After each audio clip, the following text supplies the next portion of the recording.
আসসালামু আলাইকুম ভাই, হুজুর হয়ে বলছি আমি, সমালোচনা বাদ দাও। আমি একটা রোস্ট করব, এই যে এই বদমাইশ কি সবাই তাকিয়ে দেখবে। আর প্রথমে এই বলে নেই, যদি আমার ভিডিওটা ভালো লাগে চ্যানেলটি সাবস্ক্রাইব করবেন।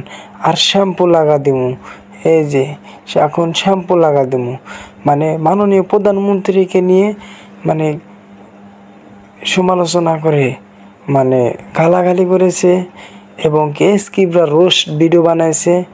এইটা দেখে তার নাকি জ্বলতেছে, এখন বলতেছে আমাকে নিয়ে রোস্ট ভিডিও বানানো হয়েছে ফাঁসানোর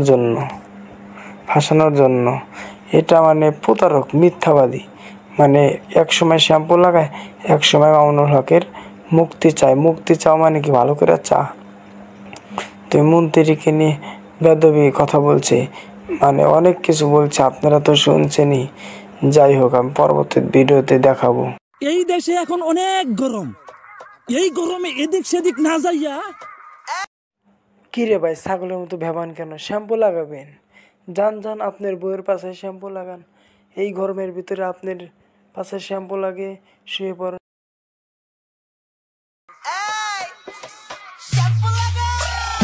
শ্যাম্পু কই লাগামু তোর মাথাত? না ভাই, পাঁচাত, মাথাত না, পাঁচাত লাগা দেন একটু ভালো করে লাগা দেন। এই মাত্র শ্যাম্পু লাগাই বাড়ি থেকে গোসল করে আইলাম, আর তুই কইতাছ শ্যাম্পু লাগা? ফাইজলামি করস না? আসসালামু আলাইকুম। প্লিজ আমি আপনাদেরকে হাত জোর করে বলতেছি, আমার এই ভিডিওটা সবাই একটু দেখে যাবেন প্লিজ। কেউ ভিডিওটা উপরে টান দিবেন না। তো 2 মাস আগে আমি 2টা ভিডিও দিয়েছিলাম রমজান মাসে, যখন রমজান শুরু হয়, যখন 2 রমজান বা 3 রমজান চলতেছে, তখন আমি আল্লামা মামুনুল হক সাহেবকে নিয়ে 2টা ভিডিও করেছিলাম, যে 2টা ভিডিও সরকার বিরোধী হয়ে যায়। আর আমি যখন আমার পাশের ভাই আমার বলতেছে যে এই ভিডিওগুলো নাকি সরকার বিরোধী হয়ে গেছে, তো তখন আমি সাথে সাথে ভিডিওগুলো রিমুভ করে দিছি।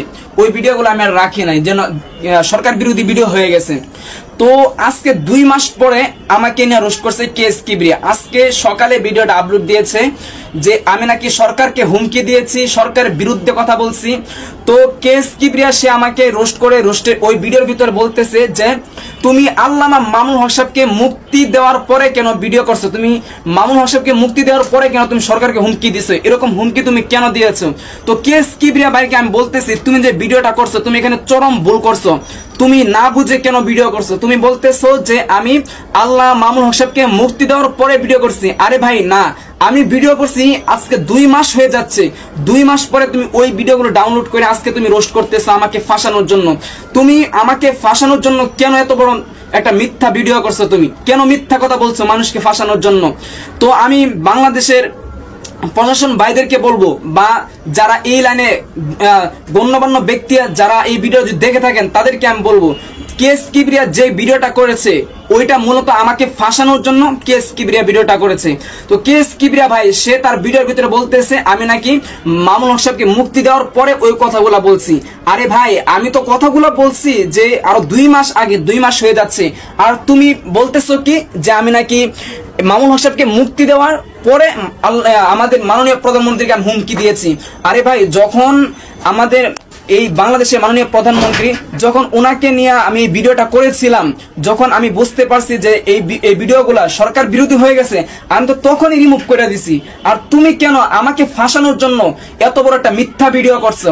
তো কেস কিবরিয়া ভাই, আমি তোমাকে অনেক ভালো জানি। তো তুমি যদি আমার এই ভিডিওটা দেখো, তাহলে আমি বলবো তোমার ইউটিউব চ্যানেল থেকে এবং ফেসবুক পেজ থেকে আমার এই ভিডিওটা, তুমি এই রোস্ট ভিডিওটা তুমি ডিলিট করে দিবা। কারণ তুমি না বুঝে ভিডিও করছো। তুমি ভিডিওর ভিতরে বারবার বলতেছো কি যে আমি নাকি আল্লাহ মামুনুল হক সাহেবকে মুক্তি দেওয়ার পরে সরকারকে হুমকি দিয়েছি। আরে ভাই, আমি তো ভিডিও করেছি আর 2 মাস আগে। তো আর যারা আমার এই ভিডিও দেখতেছেন সকলকে আমি জোর করে বলতেছি, হাত জোর করে বলতেছি যে আমার এই ভিডিওটা সবাই একটু শেয়ার করে দেবেন, সবার কাছে পৌঁছে দেবেন, যে সবাই এই ভিডিওটা দেখতে পারে। আর যখন আমি মাননীয় প্রধানমন্ত্রীকে নিয়ে ভিডিওটা করছিলাম, তখন তো আমি সবার কাছে মাপ চেয়ে নিয়েছিলাম যে ভিডিওটা করা ঠিক হয়নি, আমি তো তখন ভিডিওগুলো রিমুভ করে দিছি। তো তুমি আজকে 2 মাস পরে আমাকে ফাঁসানোর জন্য কেন তুমি এই ভিডিওটা করছো? তো কেস কিবরিয়া ভাইকে আমি দৃষ্টি আকর্ষণ করে বলবো, তুমি তোমার ফেসবুক পেজ থেকে এবং ইউটিউব চ্যানেল থেকে আমার এই ভিডিওটা তুমি রিমুভ করে দিবা, এতটুকুই। আসসালামু আলাইকুম।